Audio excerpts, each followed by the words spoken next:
Hi guys, welcome back. So today I want to get a few more little bits ticked off the list. I've got quite a big list of outstanding faults with this car or things I need to do. And I'm going racing very soon. So I just want to get some of them things ticked off. Now some of them are quite small, some of them are quite big. But yeah, they all need doing and they kind of need doing in this order. So I'm going to crack on now and start doing them. Right. One of the first jobs I need to do is, because the car's been stood a while and it's been stood outside as well, the brakes got a bit rusty, so I need to strip them down, clean them up. Now, as you can see, I've already done this side, but the other side I haven't done yet, so I'm going to take the wheel off, just clean the disc up, make sure it's good, make sure everything's tight, and then put it back together. I also need to reattach the handbrake cable and adjust the rear handbrake, and reattach the shock absorber from all the work I've done recently. So I'm going to start with that. Right. First job, you want one of these, take these wheel caps off. Three little prongs, I don't know what they're called, it's like a locking key. Found on quite a lot of old Vauxhalls from the 90s. So remove that, remove the cap.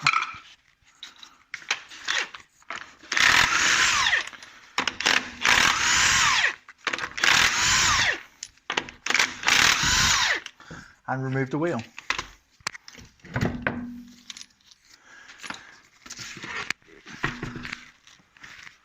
As you can hopefully see, this has got some really nice new rubber on. Uniroyal Rain Sport 5s, I believe. And they work fantastic in the rain and really well in the dry as well. They grip really nicely. So I'd recommend them. Right. As you can see, brake discs are rusty. Now the brake discs aren't very old, nor the calipers or the pads, but they're just rusty from being stood. So I'm going to wire wheel these, and I'll just put some fresh paint on the edges just so they look a bit nicer. Everything else looks pretty good under here. I'm quite pleased. There's a bit of oil residue around here because, being a C20 let engine or like an XE engine, they're known for leaking oil, so a little bit of oil sprayed off the belt and it's gone everywhere, but nothing serious, and if I'm honest, it stops it rusting. So I'm going to clean that up now. So I'm using just a normal drill and a wire wheel.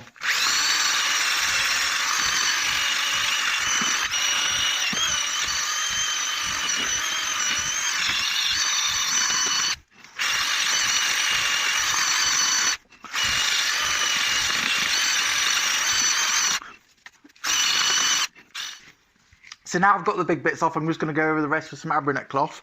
You give it a key, and then when I paint the edges, it'll help it stay on.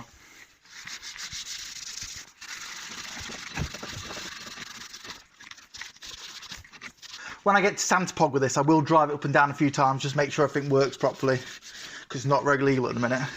So that will clean a lot of this rust off anyway, but obviously helping by doing this is just going to make that little bit of difference. They're not that bad, it's just surface rust really, they're in really good condition. I mean, this have probably done less than 1,000 miles, so they're going to be. So I'm just using a bit of U-Pol X primer just to etch this bit, and then I'm going to gloss it. So I'm not masking because I'm going to go down. Like I said, I'm going to drive up and down a little bit, that'll clean this off. Some people might cringe at this, but I've done it for years and never had a problem. And you've got to remember, I'm going drag racing, so I don't really need brakes, I just need to accelerate. There's plenty of runoff at the end. So I'm going to let that dry and I'll give it some gloss black. In the meantime, I'm just going to clean this up a little bit. So these are 280mm Mariva discs, 4 stud ones, but the spigot hole is too big. It's 60mm, and from memory, the Vauxhall ones are like 56.6 or something like that. So I've managed to get some plastic spacers, like spigot rings, for an alloy wheel, what fit perfectly. Technically you don't really need them, but however, because the holes are a little bit elongated, a little bit bigger than they need to be for the wheel studs, in theory the disc could sit out of centre. Obviously if you put the grub screw to the top and then put the wheel on, in theory it can't be. But I don't like the idea of that, and I don't like the fact that it can move around. So this way, you know, the disc is bang on centred and it's perfect. Then I'm using, from memory, these are Cavalier Turbo, or the Cavalier, I think the Cavalier Turbo calipers. I think the Cavalier Turbos are slightly bigger, but the Cav Turbo calipers, and brake pads. So these should be 284mm, and obviously these are 280, but the discs for these are 5 stud. So rather than re-drill it, use these Mariva discs. It works really well. Offset's correct. You can use Fiat Coupe discs, but the offset's slightly wrong. I find this is the best way. But I've stripped a few Novas in over the years. I've had these brakes and not had the spigot rings, and I really don't like the way they're really loose. The discs, I just think it's a poor design, and it's quite a heavy item. You want it to be balanced. So spigot ring is the way forward. I think there's a few quid off eBay, and it's worked a treat. It doesn't really matter with the plastic, because it's just to support it. It's not really to do anything else, and realistically that bit's not going to get that hot anyway. So yeah, just a little top tip from me. Right, that's it painted. Obviously this bit's going to clean off very nicely when I go down the road, or go down the track, should I say. So I'm happy with that. I'm going to let it drive and I'll put the wheel back on. That's one corner done. Right, next important job to do is check bolts are tight.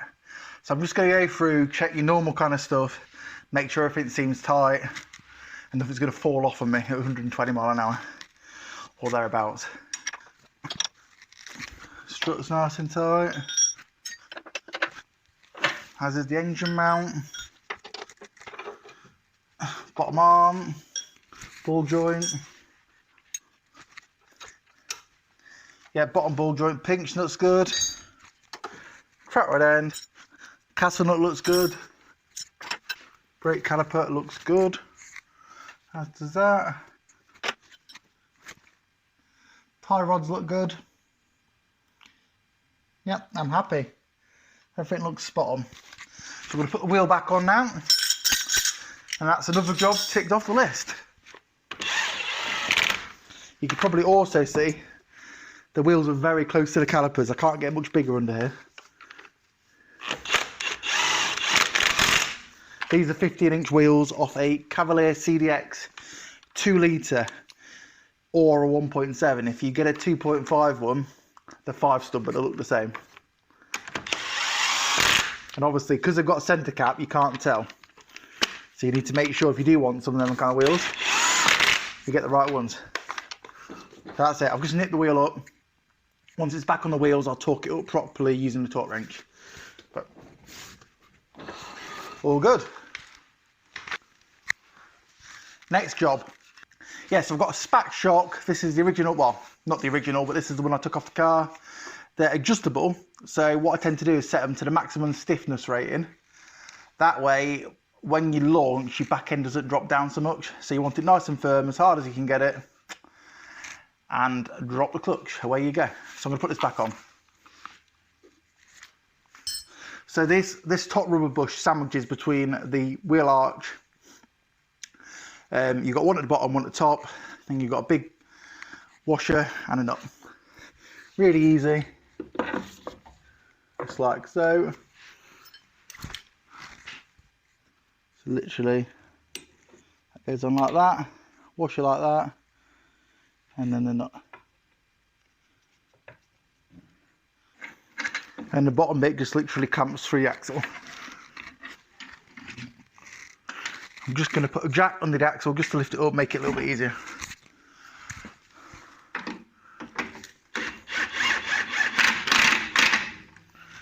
And then I'll check it by hand with a spanner.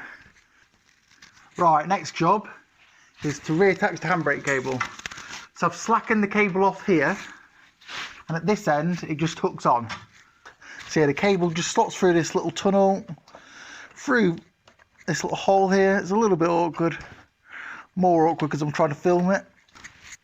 And then we put the little cap through, and that just stops it kind of coming out. Obviously once the cable's adjusted anyway, it shouldn't come out, but if there was any slack in it, this prevents it.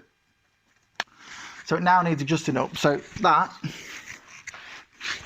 is essentially an 11mm here, and that needs winding right up.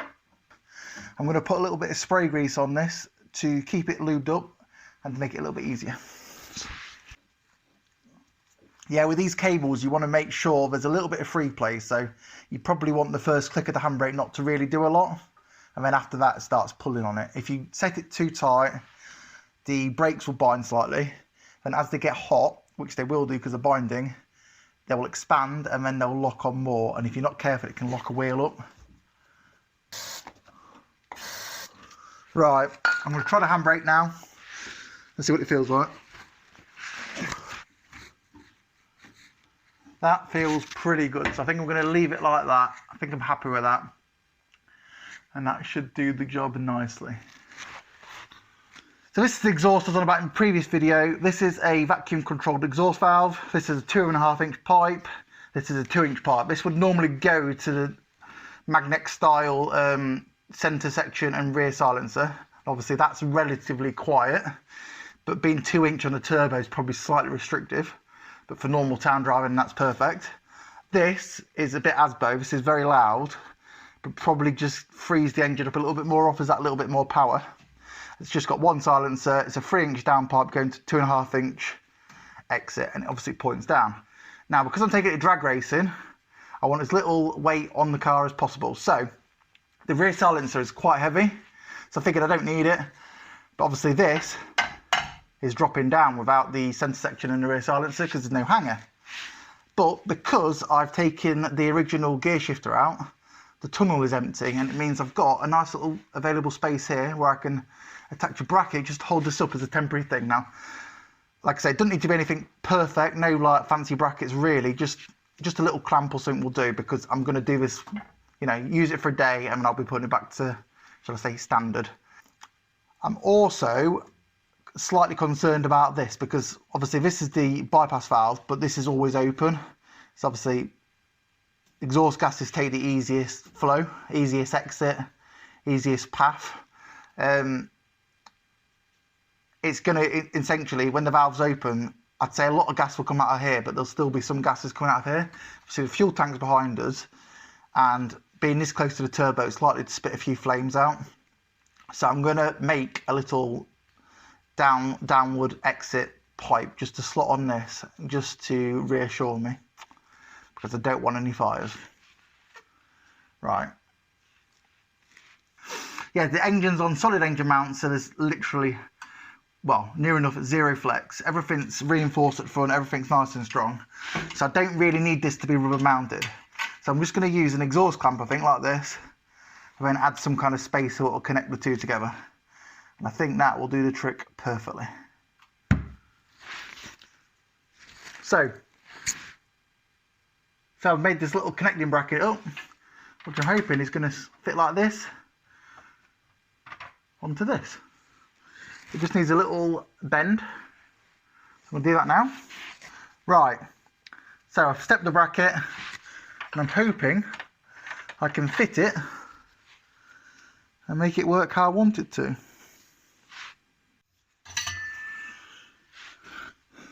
Right, that's all tight. It's not going anywhere. I just need to make sure it goes over this now, it points down. And here she is. Literally a little bit of scrap exhaust I had laying around.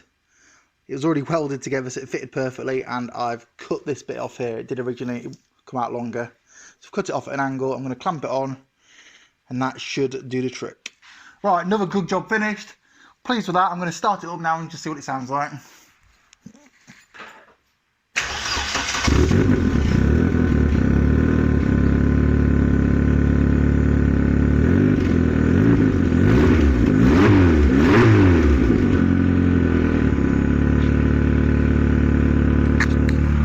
So that is with the exhaust valve closed, and this is with the exhaust valve open.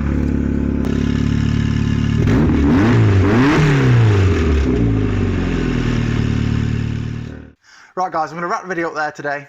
So front brakes are done, I've sorted the rear brakes, I've reattached the rear shock absorber, and I've made some kind of exhaust system. So good progress today. Once again, I hope you enjoyed it. If you did, please like, comment, and most importantly, please subscribe. Thank you very much. Bye bye.